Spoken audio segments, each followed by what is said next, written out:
Hello student, welcome back to Competitive Guider. Competitive Guider channel में आप सभी का स्वागत है। आज की इस वीडियो के माध्यम से हम लोग देखेंगे क्लास 10th का हिंदी। ये चैप्टर नंबर आपका 6 है। इससे पहले हमने चैप्टर इसका अपलोड कर दिया, चैप्टर नंबर 4, 5 जो भी आपका था उसको हमने यहाँ पे अपलोड कर दिया है। आपको यहाँ पे आई बटन पे आपको यहाँ पे लिंक मिल जाएगा। आप यहाँ से आई बटन पे इसके और भी 5 वीडियोज़ को देख सकते हैं, यानी 5 चैप्टर को आपको आई बटन पे लिंक दिया रहेगा, आप यहाँ से देख सकते हैं। आज के इस सेशन में हम लोग देखेंगे बहादुर, और बहादुर के लेखक आपको पता ही होगा कौन है, तो अमरकांत, ठीक है ना। तो हम इनके प्रश्न उत्तर को आज देखने वाले हैं। तो वीडियो थोड़ा लॉन्ग हुआ क्योंकि इसमें आपको बता दें 18 क्वेश्चन और 4 व्याख्या करने वाले दिए गए हैं। ध्यान रखना है, 18 क्वेश्चंस और 4 व्याख्या करने वाले हैं। तो आप समझ सकते हैं कि 18 क्वेश्चंस को कितने समय में आपको पढ़ाया जा सकता है, तो आप ध्यान रखेंगे। चलिए क्वेश्चंस को देखते हैं। क्वेश्चन नंबर फर्स्ट में कहा है कि लेखक को क्यों लगता है कि जैसे उस पर एक भारी दायित्व आ गया है। तो हमने उत्तर में क्या लिखा है कि लेखक को ऐसा इसलिए लगता है क्योंकि उनकी जो पत्नी है वह रोज दिन नौकर चाकर की माला जपा करती थी कि काश मेरे यहाँ भी एक नौकर होता और मैं उस नौकर से सुख करती, जो लेखक पर एक भारी दायित्व सा आ गया था। तो इसका उत्तर यहाँ पे देख सकते हैं। चलते क्वेश्चन नंबर 2 पे। क्वेश्चन नंबर 2 में कहा है कि अपने शब्दों में पहली बार दिखे बहादुर का वर्णन करें। यानी पहली बार जब बहादुर को देखा गया था तो उसके बारे में आपको बताना है कि वह किस तरह के था, या क्या उसका उस समय का वेशभूषा था।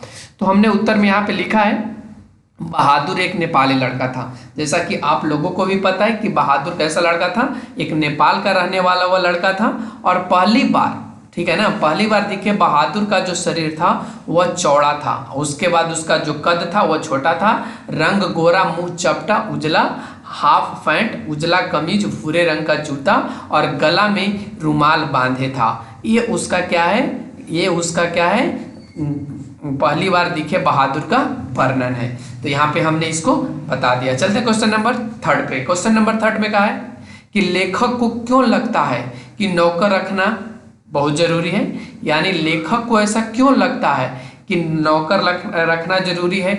यहाँ तो बात पत्नी की थी, यानी पत्नी को ऐसा लगता था कि हमको नौकर चाहिए, लेकिन फिर लेखक को ऐसा क्यों लगने लगा। तो हमने उत्तर में लिखा है कि लेखक महोदय के सभी भाई और रिश्तेदार ऊंचे पद पर थे, इसलिए उन लोगों के पास नौकर चाकर था। लेकिन लेखक तो एक मध्यम वर्ग के परिवार थे, ठीक है ना। इनका जो परिवार था वो मध्यम वर्गीय था, यानी इनके यहाँ ज्यादा कोई ऊंचा पद पे कोई नौकरी नहीं कर रहा था। लेकिन उनके जो भाई या रिश्तेदार थे वे सभी ऊंचे पद पे थे, तो उनको नौकर चाकर तो रखना पड़ता ही होगा। जब विवाह में सभी रिश्तेदारों का मिलन हुआ तो लेखक महोदय की पत्नी नौकर को देखकर ईर्ष्यालु हो गई।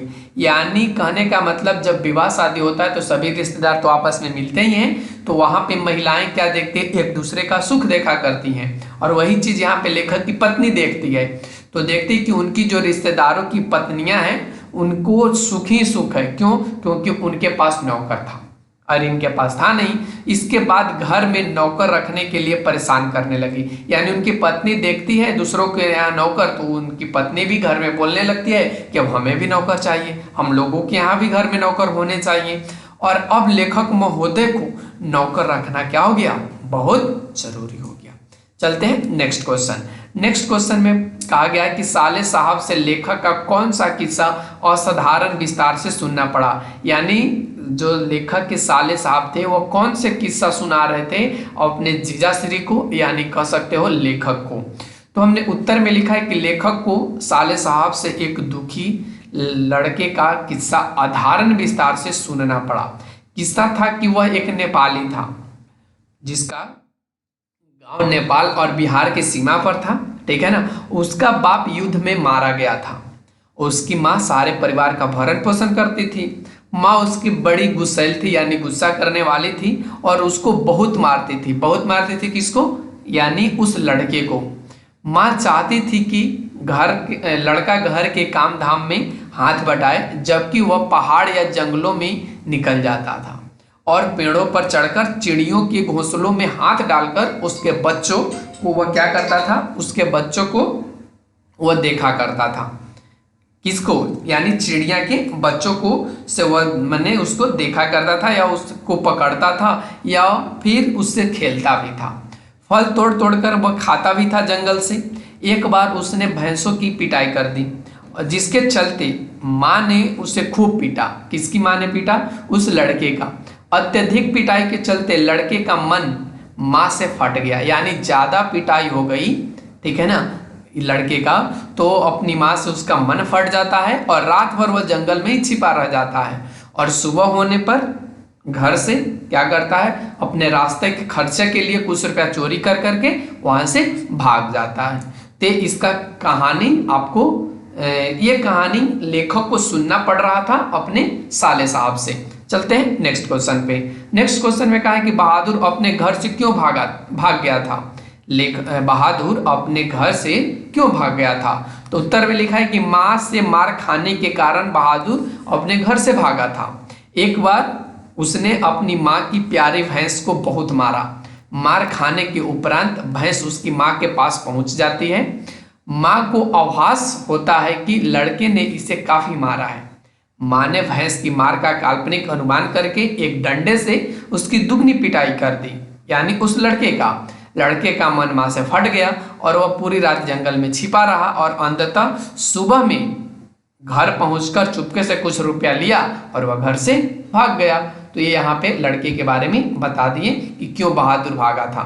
अभी तक बहादुर आपको पता चल गया होगा कि नाम किसका था, तो बहादुर उस नेपाली लड़के का ही नाम है। आगे चलते हैं, क्वेश्चन नंबर 6 में कहा है कि बहादुर के नाम से दिल शब्द क्यों उड़ गया या क्यों उड़ा दिया गया, विचार करिए।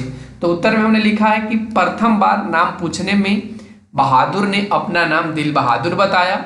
यहाँ दिल शब्द का अभिप्राय भावात्मक परिवेश में है, यानी भाव से लेकर के है। यहाँ पर दिल का मतलब बहादुर को उदारता से दूर रहकर मन और मस्तिष्क से केवल अपने घर के कार्यों में लीन रहने का उपदेश दिया गया, यानी उसको कहा गया कि भैया बाहर क्या होता है इसके बारे में तुम मत सोचना, तुम क्या करना कि सिर्फ घर के ही काम में ही लीन रहना है, तुमको और कुछ भी नहीं सोचने हैं। और इस प्रकार से निर्मला के द्वारा उसका नाम से दिल शब्द उड़ा दिया जाता है। तो समझ सकते हैं आप सभी। नेक्स्ट क्वेश्चन नंबर 7 में कहा है कि व्याख्या करें। क्या व्याख्या करने हैं? को उसकी हंसी बड़ी कोमल और मीठी थी, जैसे फूल की पंखुड़ियां बिखर गई हो। उत्तर में हमने लिखा प्रस्तुत पंक्ति अमरकांत के द्वारा लिखे गए कहानी शीर्षक बहादुर से ली गई है। उक्त पंक्तियों में लेखक ने बहादुर की निश्चलता, निर्मलता और ईमानदारी और आत्मीयता व्यवहार का यथोचित रेखांकन किया है। प्रस्तुत वाक्यांश में लेखक दफ्तर से आने के बाद परिवार के सदस्यों के अनुभव सुनते और बाद में बहादुर की बारी आती।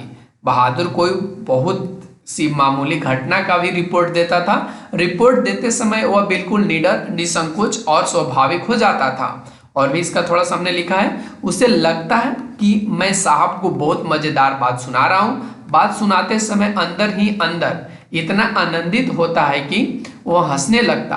उसकी हंसी इतनी कोमल और मीठी होती थी जैसे फूल की पंखुड़ियां बिखर गई हो। इस प्रकार उक्त पंक्तियों में लेखक ने बहादुर के कोमल भावों, व्यवहारों, ईमानदारी, आत्मीय संबंधों का सटीक वर्णन किया है। उन्होंने उत्तर इसका देख लिया। चलते हैं अब नेक्स्ट क्वेश्चन पे। नेक्स्ट क्वेश्चन में क्या कहा है? अब बहादुर से भूल गलतियां अधिक होने लगी थी, तो इसके बारे में हम लोगों को लिखना है। तो चलिए इसके बारे में भी हम लोग लिख लेते हैं। कहता है कि अब बहादुर से जो भूल गलतियां होने लगी थी, अधिक होने लगी थी, इनका आपको व्याख्या करना है।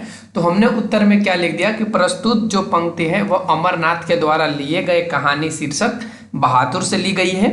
इस पंक्ति में बहादुर के भूल गलतियों के स्वरूप को दर्शाया गया है। प्रस्तुत अंश कहें तो यहाँ पे एक कहानी का अंश है, ठीक है ना। तो प्रस्तुत अंश के माध्यम से पता चलता है कि बहादुर एक ईमानदार, नेक, कर्मठ, सुशील और भावुक नौकर था। वह दबाव में रहकर काम करने का इच्छुक नहीं था। वह प्यार और मधुरता का कोयल था, यानी उससे प्यार और मधुरता से बात की जाए तो वह अच्छे तरीके से समझता था। लेकिन इधर कुछ दिनों से लेखक के परिवार के कुछ सदस्य उसके साथ काफी कठोरता बरतने लगे, जिससे बहादुर के भावुक हृदय पर बहुत ज्यादा ठेस लगी। इस कारण वह बिना मन से कार्य करने लगा, यानी उसका मन नहीं लगता था कार्य करने में, कोई भी कार्य करने में। उसके हृदय में हमेशा डर व्याप्त रहता। इसी कारण अब उससे भूल और गलतियां अधिक होने लगी। तो यहाँ पे भूल और गलतियां अधिक होने का रीजन क्या रहा, आप समझ पाए। चलते हैं क्वेश्चन नंबर नेक्स्ट में।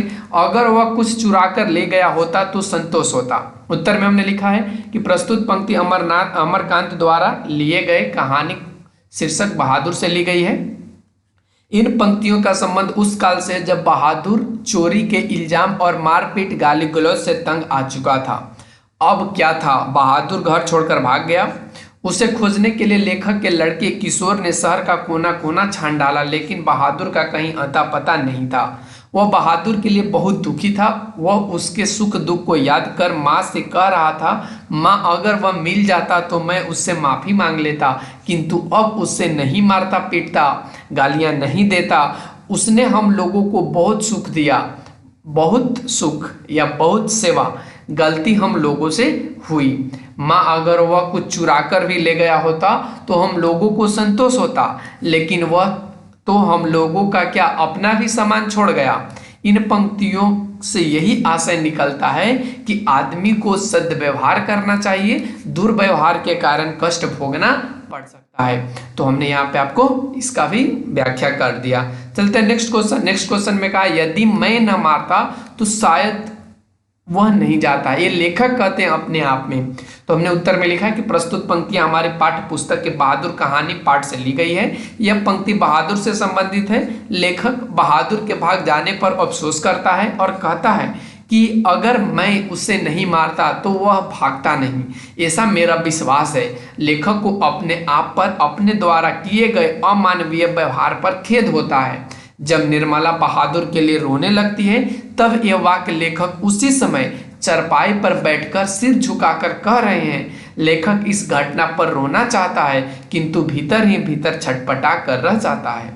एक छोटी सी भूल जीवन में कितना दुख दे जाती है। और लेखक को समझ में बात आती है। वह पहले से सचेत रहता तो ऐसी घटना कभी नहीं घटती। इन पंक्तियों का आशय यह है कि आदमी के साथ सद्व्यवहार होने चाहिए। संदेह के बीज बड़े भयानक होते हैं, उनका प्रतिफल भी कष्टदायक होता है। आज बहादुर के साथ दुर्व्यवहार, मारपीट चाहे गाली गलौज नहीं किया जाता, संदेह के आधार पर चोर नहीं ठहराया जाता तो वह नहीं भागता। अतः संदेह और दुर्व्यवहार से इंसान को बचना चाहिए। ये चीज़ यहाँ पे हमने बताया कि वो आखिर वो भागा क्यों, लेखक को ऐसा लगा क्यों कि ये शायद मैं नहीं मारता तो वो नहीं भागता। तो आप इस चीज़ को समझ सकते हैं। नेक्स्ट क्वेश्चन है, काम धाम के बाद रात को अपने बिस्तर पर गए बहादुर का लेखक किन शब्दों में चित्रण करता है। चित्र का आशय स्पष्ट कीजिए। तो हम यहाँ पे लिखें कि घर से वह एक चादर भी ले आया था। कौन, तो वही नेपाली लड़का। रात को काम धाम करने के बाद वह घर के भीतर ही बरामदे में एक टूटी हुई बसकट यानी कहने का मतलब खटिया, बसकट का मतलब यहाँ पे क्या हो जाएगा, खटिया, ठीक है ना। अपना बिस्तर बिछाता हुआ बिस्तरे पर बैठ जाता और अपने जेब से एक कपड़े की एक गोल टोपी निकालता था। कैसी टोपी निकालता था, तो वह गोल टोपी निकालता था और उसको पहन लेता था, जो बाईं ओर से काफी झुकी हुई थी। फिर वह छोटा सा आईना निकालकर बंदर की तरह अपने मुंह को देखता था। वह बहुत ही प्रसन्न नजर आता था। इसके बाद कुछ और भी चीजें जेब से निकालकर बिस्तर पर खेलता था, गीत गाता था, पुरानी स्मृतियों में वो खो जाता था, यानी जो पुरानी यादें थी उनमें वो खो जाता था। और इससे उसके बाल मन की स्वाभाविकता भी झलक पड़ती है। उसके अंतःकरण में निहित विरह का भाव गीत के मुखरित होता है। इसके माध्यम से लेखक ने बाल सुलभ मनोदशा, स्वच्छंदता के आनंद की स्मृति का चित्रण किया है। फिर इसी तरीके से क्वेश्चन 9 में कि बहादुर के आने से लेखक के घर और परिवार के सदस्यों पर कैसा प्रभाव पड़ा। तो जब बहादुर के आने से घर के सदस्यों को आराम मिल रहा था, घर खूब साफ और चिकना रहता था, सभी कपड़े चमाचम सफेद दिखाई देते थे। निर्मला की तबीयत काफी सुधर गई थी। अब परिवार का कोई भी सदस्य एक काम स्वयं नहीं करता है, सभी बहादुर को आवाज देकर काम बताता था और उस कार्य को वह पूरा करता था। सभी रात में पहले ही सो जाते और सवेरे 8 बजे तक उठ जाते थे। यानी इस तरीके के घर में प्रभाव आ चुका। क्वेश्चन नंबर 10, किन कारणों से बहादुर ने एक दिन लेखक का घर छोड़ दिया? उत्तर में उन्होंने लिखा, लेखक के घर में प्रारंभ में बहादुर को अच्छा से रखा गया। धीरे धीरे लेखक का लड़का उस पर दबाव डालकर काम करवाने लगा। कुछ समय पश्चात पत्नी एवं पुत्र दोनों उसकी पिटाई बात बात पर कर देते थे। एक रिश्तेदार लेखक के घर पर एक दिन आए और उससे रुपया खो जाने की बात कहते हुए बहादुर को चोरी का आरोप मढ़ दिया उसके ऊपर। उस दिन लेखक ने बहादुर की पिटाई भी कर दी। बार बार प्रताड़ित होने एवं मार खाने के कारण एक दिन अचानक बहादुर घर छोड़कर भाग गया, तो समझ सकते हैं। क्वेश्चन नंबर 11 में कहा है, बहादुर पर चोरी का आरोप क्यों लगाया जाता है? बहादुर पर चोरी का आरोप क्यों लगाया जाता है और उस पर इस आरोप का क्या असर पड़ता है? तो उत्तर में देख सकते हैं, प्राय ऐसा देखा जाता है कि लोग घर के नौकर को हेय दृष्टि से देखते हैं। अगर आप लोग के भी यहाँ अगर नौकर हो तो आप लोग उसको हेय दृष्टि से ना देखिए, नहीं तो आपको भी बहादुर के जैसा कष्ट झेलना पड़ सकता है, वो भी छोड़कर भाग जाएगा। किसी मामले में उसे दोषी मान लेना आसान लगता है। रिश्तेदार ने सोचा कि नौकर पर आरोप लगाने से लोगों को लगेगा कि ऐसा हो सकता है। बहादुर इस आरोप से बहुत दुखी होता है, उसके अंतरात्मा पर गहरी चोट लगती है। उस दिनों से वह उदास रहने लगता है। उस घटना के बाद उसे अधिक फटकार का सामना करना पड़ता है, उससे काम में मन नहीं लगता है और इस चलते वह क्या कर देता है, उसके ऊपर इस तरीके के असर जब पड़ता है तो घर छोड़कर भाग जाता है। क्वेश्चन नंबर 12 में कहा है कि घर आए रिश्तेदारों ने कैसा प्रपंच रचा और उसका क्या परिणाम लिखना। तो हमने लिखा है कि लेखक के घर आए रिश्तेदारों ने अपनी झूठी प्रतिष्ठा कायम करने के लिए रुपया चोरी का प्रपंच रचा। उन्होंने बहादुर पर इस चोरी का दोषारोपण किया। इस आरोप से बहादुर को पिटाई लगी। रिश्तेदारों के प्रपंच के चलते लेखक के घर का काम करने वाले बहादुर के जाने की घटना घटी और घर अस्त व्यस्त हो गया। उसके बाद 12 नंबर, बहादुर के चले जाने पर सबको पछतावा क्यों होता है? उत्तर में उन्होंने लिखा, बहादुर घर के सभी कार्य को कुशलता पूर्वक करता था। घर के सभी सदस्यों को आराम मिलता था। किसी भी कार्य हेतु हर सदस्य बहादुर को पुकारते रहते थे। वह घर के कार्य के सभी को मुक्त रखता था, यानी घर के कोई भी कार्य किसी को वह करने नहीं देता था। साथ रहते रहते सब हिलमिल सा गए थे। डांट फटकार के बावजूद काम करते रहता था बहादुर। यही सब कारणों से उसके चले जाने के बाद सबको पछतावा होता है। क्वेश्चन नंबर 14, बहादुर, किशोर, निर्मला और कथावाचक का चरित्र चित्रण करने हैं। तो सबसे पहले उत्तर में हमने बहादुर का चरित्र चित्रण किया है कि यह एक नौकर था जो लेखक यहाँ रहता था और वह एक नेपाली था। उसके पिता देहावसान, यानी कहने का मतलब उनके पिता का मृत्यु हो चुका था युद्ध में। माता जी घर चलाती थी उसकी, और एक दिन माँ ने बहादुर को बहुत मारा था और इस पर बहादुर अपना घर छोड़कर भाग गया और लेखक महोदय के यहाँ नौकरी करने लगा। फिर उसके बाद हमने लिखा है किशोर लेखक महोदय का लड़का था जो अपना सारा काम बहादुर से करवाता था। धीरे धीरे बहादुर पर भी हाथ छोड़ने लगा। बहादुर को घर छोड़कर भागने में किशोर का बर्ताव अधिक, यानी किशोर का जो मनोबल था वह अधिक कारगर हुआ, क्योंकि वह उसे हमेशा प्रताड़ित करता रहता था। निर्मला, अब आइए निर्मला के बात कर लेते हैं। निर्मला लेखक महोदय की पत्नी थी जिसे नौकर रखने का बहुत शौक था। पहले बहादुर के आने पर काफी लाड़ प्यार दिया उसने, लेकिन धीरे धीरे व्यवहार बदलने लगा, यहाँ तक कि उसे मारने भी लगी। परिणाम हुआ कि बहादुर भाग गया और बहादुर के भाग जाने पर वह काफी विलाप करती है कि काश वो नहीं भागता। फिर उसके बाद कथावाचक कहने का मतलब जो कथा का वाचन कर रहा है, तो वह लेखक महोदय का साला है जो बहादुर के बारे में पूरी कहानी असाधारण विस्तार से सुनाता है। बहादुर को लेकर कथावाचक ही आता है, वह अपनी बहन की नौकर रखने की इच्छा को पूरा करता है। तो इन सभी व्यक्तियों का पात्र आपको हमने बता दिया। नेक्स्ट क्वेश्चन, निर्मला को बहादुर के चले जाने पर किस बात का अफसोस हुआ? उत्तर में हमने लिखा, निर्मला एक भावुक महिला थी। बहादुर के रहने से उसे बहुत आराम मिला था, लेकिन लेखक का रिश्तेदार जब उसके घर आया तो उसने रुपया चोरी का प्रपंच रचा जिसका शिकार बहादुर को बनाया गया। निर्मला को बहादुर पर गुस्सा आया और उसे पेट दिया। उसके बाद कई बार उसे फटकारते रहती थी। अंत में जब रिश्तेदार की सच्चाई आभास हुआ और यह बात समझ में आ गई कि बहादुर निर्दोष था और उसने रुपया नहीं चोरी की थी, तब उसे पश्चाताप हुआ। वह यह सोचकर अफसोस कर रही थी कि वह बिना बताए क्यों चला गया। वह अपने साथ कुछ लेकर भी नहीं गया था। उसकी कर्मठता, ईमानदारी को याद करके निर्मला ने अपने द्वारा किए गए व्यवहार के लिए अफसोस किया। इस चीज को देख सकते हैं। क्वेश्चन नंबर 16 पे 16 में कहा है कि कहानी छोटा मुंह बड़ी बात कहती है। इस दृष्टि में बहादुर कहानी पर विचार कीजिए। उत्तर में हमने लिखा बहादुर कहानी में सबसे बड़ी बात होती है कि एक दिन बहादुर बिना कुछ कहे और बिना सामान लिए भाग जाता है। यह घटना तो छोटी है, ठीक है ना, यह घटना तो छोटी है, लेकिन बहुत बड़ी बात कह गई। सभी को अपने व्यवहार पर पछतावा होने लगा। हर आदमी अपने आप को नीचा अनुभव करने लगा। किशोर बहादुर के मिलने पर उसे माफी मांगने के लिए भी तैयार था, जो एक खुद में बड़ी बात है, जो एक खुद में बड़ी बात है। चलते हैं नेक्स्ट क्वेश्चन 17 पे। 17 में क्या है, कहानी के शीर्षक की सार्थकता स्पष्ट कीजिए। लेखक ने इसका शीर्षक नौकर क्यों नहीं रखा।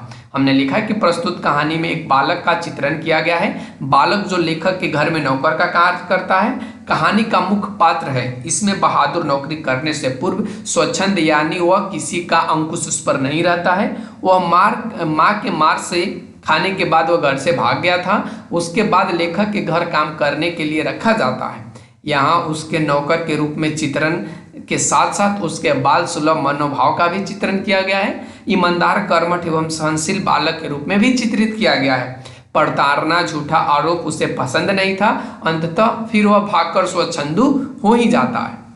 साथ ही लेखक के पूरे परिवार पर अपने अच्छे छवि का चित्र अंकित कर जाता है। इसी में बहादुर ही इसका नायक कहा जा सकता है। इस कहानी के केंद्र में बहादुर है, अतः यह शीर्षक सार्थक है। इसमें बालक को केवल नौकर की भूमिका में नहीं रखा गया है, बल्कि उसमें विद्यमान अवगुणों की चर्चा भी की गई है, इसलिए नौकर शीर्षक नहीं रखा गया। देख सकते हैं। उसका क्वेश्चन नंबर 18, कहानी का सारांश प्रस्तुत करें। अमरकांत की प्रस्तुत कहानी में मंझोले शहर के नौकर की लालसा रखने वाले एक मध्यम वर्गीय परिवार में काम करने वाले बहादुर की कहानी है। एक नेपाल गवई गोरखे की परिवार की नौकरी पेशा मुखिया तटस्थ स्वर में बहादुर के आने और अपने स्वच्छंद निश्चल स्वभाव की आत्मीयता के साथ हर हृदय में एक कसकती अंत व्यवस्था चले जाने की कहानी कहता है। लेखक घर के भीतर और बाहर की यथार्थ को बिना बनाई सवारी सहज परिपक्व भाषा में पूरी कहानी बयान करता है। हिंदी कहानी में एक नए नायक को यह प्रतिष्ठित करती है। तो कैसा लगा वीडियो आज का, आप लोग सभी कमेंट सेक्शन में कमेंट जरूर करें। अगर वीडियो अच्छा लगा तो लाइक करें, और ये दूसरों के लिए आप समझ रहे हैं तो इसको शेयर भी कर दीजिए, और यदि आप चैनल पे नए हैं तो चैनल को सब्सक्राइब कर लीजिए। Thanks for watching, take care, bye bye. फिर मिलते हैं अगले वीडियोज में।